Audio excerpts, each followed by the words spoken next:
खुशामदीद। आज हम लोग जो है सो कंज्यूमर प्रोटेक्शन एक्ट के बारे में बात करना चाह रहे हैं। ये एक्ट 1986 में आया है।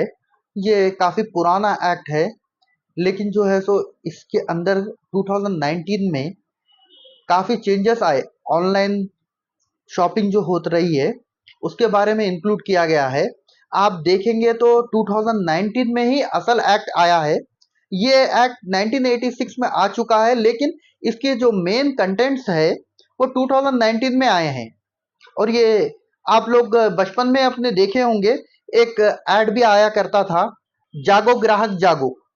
तो इसका मतलब जागो ग्राहक जागो का मतलब क्या है कि जागो ग्राहक जागो मतलब जो भी खरीदार है उनको जागते रहना है, सोते रहना नहीं है। ये जो है सो असल मकसद है ये कंज्यूमर प्रोटेक्शन एक्ट का। अब हम देखेंगे कि कंज्यूमर प्रोटेक्शन एक्ट का मतलब क्या है, कंज्यूमर कौन होता है।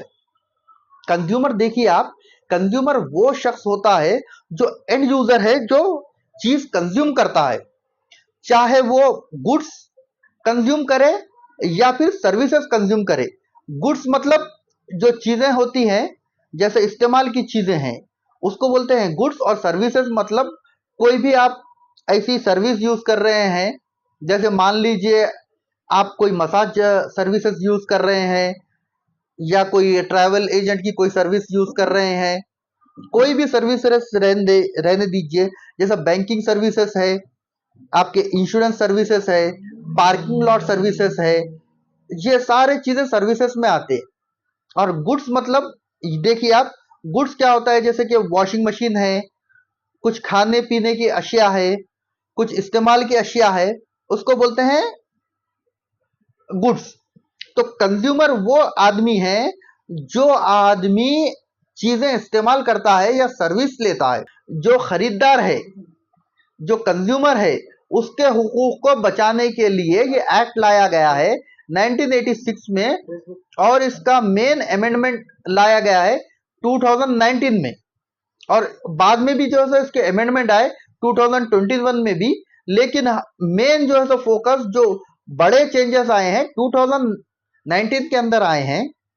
अब देखिए आप, कंज्यूमर कब कहा जाता है, कोई आदमी खुद के इस्तेमाल के लिए खुद के इस्तेमाल के लिए कोई चीज खरीद रहा है या कोई सर्विस ले रहा है, तो कंज्यूमर प्रोटेक्शन एक्ट के लिए में आएगा।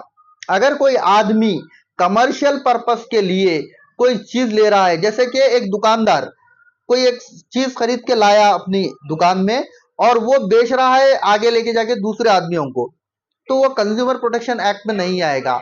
जैसे कि कोई आप चीज ले रहे हैं, ट्रैवल एजेंसी है, आप कमर्शियल पर्पस के लिए यूज कर रहे हैं, गाड़ी खरीद के लेके आए ट्रैवल एजेंसी में लगा रहे, तो तब आपके जो है सो कंज्यूमर आप नहीं कहलाएंगे। कोई भी चीज खुद के इस्तेमाल के लिए, एंड यूजर के इस्तेमाल के लिए लेंगे तो आएगी। जैसे कि आप मशीनरी खरीद के लेके आए, जैसे एक टेलर साहब एक मशीन खरीद के लेके आए, उससे कुछ कमर्शियल एक्टिविटीज कर रहे। कमर्शियल एक्टिविटीज मतलब सी रहे, सी के बेच रहे। अगर उनकी मशीन खराब हुई तो वो कंज्यूमर प्रोटेक्शन एक्ट के तहत नहीं आएगी, तो कमर्शियल यूज में नहीं आना चाहिए। और कंज्यूमर वही शख्स है जो कुछ मुआवजा, कंसिडरेशन देता, कुछ ना कुछ पैसे देके अगर आप कोई चीज खरीदेंगे, जब भी आप जो है सो कंज्यूमर कहलाएंगे। अगर कोई भी चीज आपको फ्री ऑफ कॉस्ट दी जा रही है, तब आप लोग जो है सो कंज्यूमर में नहीं आ सकते। ये बहुत बड़ी चीज है। लोग ये मिसकॉन्सेप्शन करते हैं कि कंज्यूमर कंज्यूमर को ये समझते हैं कि फ्री ऑफ कॉस्ट भी कोई चीज मिल रही है आपको तो भी आप कंज्यूमर है। अगर उसमें पैसे का कोई लेन देन नहीं है तो आप कंज्यूमर में नहीं आ सकते। अब देखिए आप, कंज्यूमर प्रोटेक्शन एक्ट के अंदर ये हम क्या क्या देख लिए अभी तक। हम ये देख लिए कि कंज्यूमर कौन है, कंज्यूमर प्रोटेक्शन एक्ट क्या है, और कंज्यूमर कब कहलाएंगे आप, कौन कंज्यूमर नहीं कहला सकता, वो भी देख लिया। अब ये देखेंगे हम उसके हुकूक क्या है, राइट्स।